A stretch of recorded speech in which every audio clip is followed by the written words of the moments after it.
pretty 50-50. I mean, I'm not really sure about this. For sure, it's volatile as fuck. Yeah. And I think they should win top, so, and it's oppressive jungle. Into So, getting this Sivir in the 1v1 against the Cassante? I mean, right now, probably I always love this combo because it's a game changer. Well, Yeah. we might get to see some action in a second. Dredgeline connects. Okay, finally knocked in Oriana, but the problem is Nautilus is on Abadaga. He can't move. It's going to be a 1-for-1 now. Jungle going to die on Team Heretics side as Sten flashes away. Shao did get a kill, but in response, so did Skeens. Dragon's also up, so for SK, they have a smite and make watching Dudu the other morning. Dundun's going to flash away while Dragon's being done. Dudu's going to stay with us for a bit because, again, with Dredgeline coming through, the arrow over the quiver, Flacket gets a kill onto Loopy. The fear won't be enough. There's good work coming through from Sten. He might be a sacrificial lamb, but it's giving a 2v1 over to Kadui, where Camilo is just free-firing. Flacket and Camilo double 80 carry power. Now looking for another. The slow from the Mountain Dragon, the poke as well. Flacket close to getting kill number 3. And Oriana coming in. Abadaga wants a new angle, but Shayo's now alive. Steals the Dragon, and you might be right, Team Heretics just took that DPs one. are available for both top laners, ready to join the fight at a moment's notice. And Dredgeline sets up, and look at the poke with the depth touch. Loopy's dead. He doesn't even get to press the engage button. The power of range from Team Heretics compels Super them. earlier was just this idea of using the Sivir to get that prio in the mid-lane matchup. One of the reasons why it is favored. You can see that Skeens is hovering. Finally Shockwave, and it's not early, it's on site. That's more than can be safe for Flacket. There's a shutdown. Sten flushed over the wall. Depth charge. But two-man as Herald gets summoned in the midst of it. And Camilo jumping up with Shao, letting it all unleash. He gets a knockup too, and the Herald does good damage. He's going to pop out right in front, waiting for the Pillar of Flame, but Skeen walks around. Herald does some damage to the mid turret, but all in all, finally, SK pull that trigger. SK to retreat, connecting onto the tower, and they're even going to convert it into their second dragon of the game. Heretics on a 1-for-1 come out on top. It's that pointed out Seekers that makes to a make difference. sure that that pick counts. And then Kedui, while he doesn't really have any... Oh, hang on a minute. There's a pick here, depth charge again. But they're doing this onto Loopy once more, caught out of position. Rocket almost comes out of Camilo's pocket, and Loopy gets fired upon. Camilo's second there, and he's right on the money. He finds another one. The kill ignores Dundun on the top side. I mean, Dundun's done nothing this game because he's either been into the Cassante. I know opportune times there's a Shockwave, but a little bit earlier, I believe. Fierce still going to come out. Barrier there as well. Kadui under turret, but where's the damage? Skeen is tanking it up. Abadaga comes through eventually, but Carlson now in the way. A blast cone there too, and all out. Pops him and takes him on a journey. Abadaga flashes away, but Carlson still has his right there too. No blast cone for you a second time, and a Pillar of Flame not stealing away. Carlson picks up kill number 1.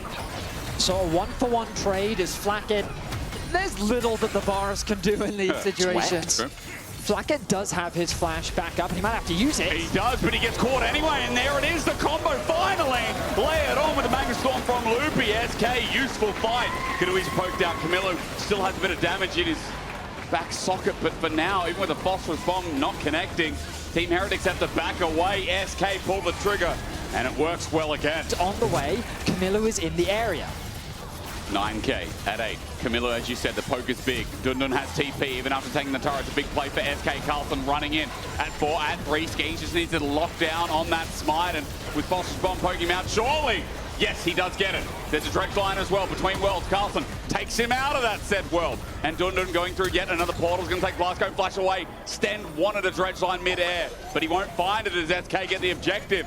Gold dead. Closer to late game now as the third items are being worked on and even completed as the Infinity Edge Dundun's going to get some autos. And remember, they still had one grub themselves. A collapse from Carlson. Shao is soloing Dragon for the time being, so still going to edge out a win. If Team Heretics get this, it'll be third Dragon. But if the fight starts now, which it will with the Shockwave, and the Seeker's Armor Guard getting burnt, and the Magnet Storm on top, they're in deep trouble. Team Heretics, 1 in the ground, 1 in the dirt. Flacket won't see anything as the Dragon, rather, turret goes down. The Dragon will as well, but SK now have a 4 versus 5 in front of the... Heretics putting themselves on the sole point, but Dundun continuing to pressure on the side lane will get a tower in exchange. Those items are kind of awkward now for Flacket. And it's going to be down 3 levels. Again, here we go. Paranoia strikes deep, and Yeah, the shockwave won't work out yet again, but even with the flash, the flee, Skeens is so strong in this game that Camilla's going to die regardless. Boomerang helps out, but Skeens is on the chase, movement speed enough, and another kill. Skeens really carrying the game through and through with Chain of Corruption fly out, but again, buying time. Dundun does it himself, and Sheo comes in with a set up from Loopy and Magnet Storm as well. Wait a minute. Sheo can't really move. No one was there from SK, otherwise Sheo would have been dead as well. But Camillo, dead for 40 seconds, as you said, in front of Baron and SK again. Yeah, this should be an uncontested Baron. Sheo is just too low HP. He does still have the brand ultimate available. He's making his way back towards the objective. This isn't the fastest Baron. Dundun. Oh, he's seen. No, okay. Sten just predicts and he knows. The all-out pulled here on the top lane, but Dundun gets away into another dimension. He strikes. He has to run. Baron is killing Dundun, but he gets out if only just. Loopy on the back of the pit as well. It's going to be a reset angle. And Carlson and Sten did what they could to hold the game. This game was kind of pacing out for themselves. Baron's being done. I was just waiting for a contest, but no. SK just started this. Team Heretics reset. They're not here in time. It's gone. It is just gone. Paranoia again. The shockwave not going to hit anyone marked, but neither is the Chain of Corruption. The other side, Dundun has set them in a parallel world as Abadagi gets the first kill of the fight. Loopy burning down, but Carlson now isolated with the poke coming through, and Dundun from over the wall. Carlson lucky to be alive. They lose one and the mid-game. Their side lanes have been spectacular. Mainly because Team Heretics haven't been matching them, but also just outplaying. Here we go again. A free target onto Sheo. Where is the mobility? Give them a car or something. Team Heretics need to get the hell out of there. Dundun finally gets something on the scoreboard. His first kill of the whole game. He's been spending a lot of his time in this game, sitting on a side lane, farming up. He said it on record. Don't blame us. We all said it, okay? We're equal parts. But they've turned it around. And as you rightly said, Skeens and Abadagi found the engages. They locked onto Flacker. They didn't give him room to breathe. They were tower diving him in the mid lane as well. They made it impossible for him to play the game.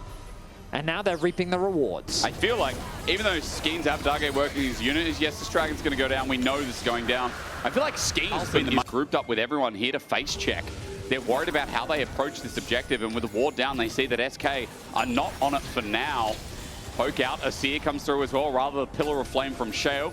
It's also a good face-checking tool as Carlson's going to stick around. Dundun is going to get flanked here, and we'll see if the Gatling gun's going to be enough. We look towards mid, though, waiting for the shockwave again, but it's not pulled off. Skeen jumps in, isolated alone. Loopy with a Magnet Storm as well. Onto Flacker, who can't play the game. Out he runs, but how far will he go? Not far enough. Team Heretics have bought their time, but just after the fight's already done, Camilla ran in, got exploded. Abadagi held on for long enough, and the insurance policy has been claimed. 4 members fall for Heretics, and SK remains strong. They find a good fight 39 minutes in, and they're looking to get first game in this series against Heretics. In the all-important series, you have to put your hands together for SK in what looked rough at the start, was completed through the mid to late game. Here they stand in an almost 40-minute barn burner. The straw's all gone. The cows have evacuated Vetti. The barn door is open, and SK are running through victorious. Stand with a cheeky Zhonya's, utilizing the arm guard to buy a bit of time. Still smiles on the faces of Camilla